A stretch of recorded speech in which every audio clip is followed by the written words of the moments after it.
Statement of Sandro Marcos on the impeachment complaint filed against his father, President Bongbong Marcos.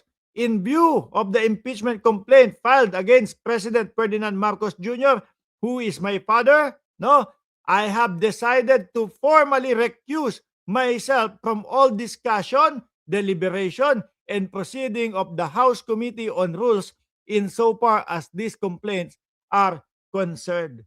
Malayong-malayo ho, ano? Malayong-malayo ho, mga kababayan, doon sa mga DDS. Doon sa mga DDS, pakapalan ho ng mga mukha eh. Yung kay Sara Duterte, biruin nyo, yung mga, lalo na yung mga senador, oh. Di ba? Yung mga senador, kasama nila si Sara Duterte. Walang inhibit. Yung iba, nagja-judge na agad. Ay nako, aanuhan agad natin yan. Haharangan agad natin yung impeachment kay Sara Duterte. Pero eto, tingnan nyo naman ho.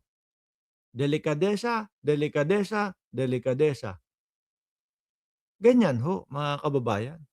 At isa pa, sa nakikita ko dito, kampante naman po sila na itong impeachment na isinubmit kay Pangulong Bongbong Marcos ay walang kapupuntahan. Oo.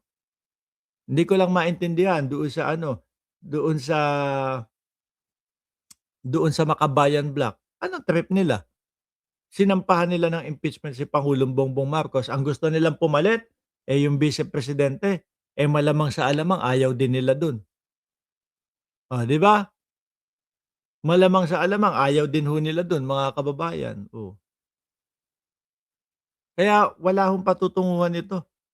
Wala hong kapupuntahan nito. Sabi ni Corazon Villar, Boss Mark, hindi na lang nila itabi ang mga pinopondo nila sa mga palpak nilang pinaggagawa, pambayad na lang kay Koopman. Correct.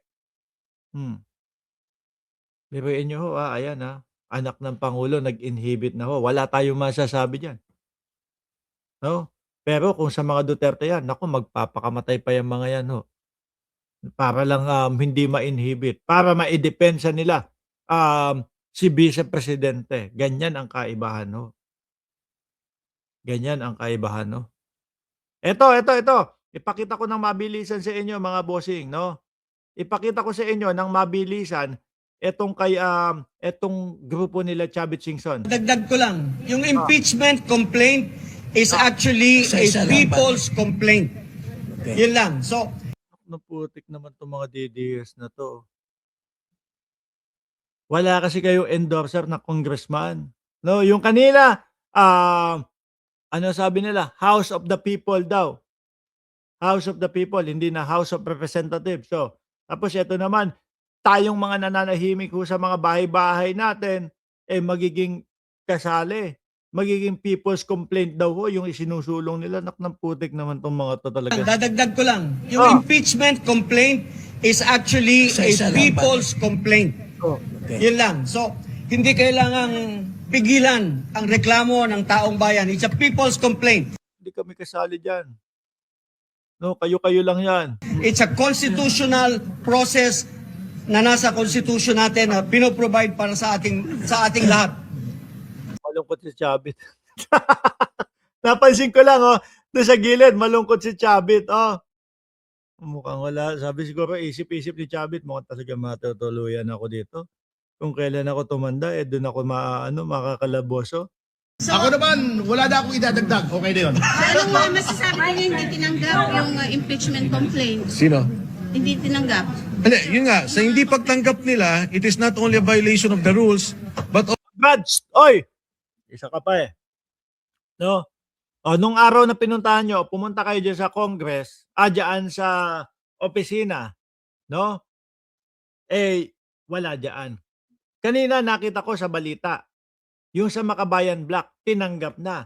Bakit bigla naman? Hindi, wag na lang, ayaw na namin. Di na kami. Bakit biglang ganun? Dahil wala naman po Alam natin, etong estilo nitong mga ito, wala naman talaga yung mga ebidensya. Kunyarian lang po yan, style na, nakita natin yung unang balita doon sa Makabayan Block, hindi tinanggap kasi wala yung si, ano pangalan nito? Kasi wala siya. So ngayon, punta tayo.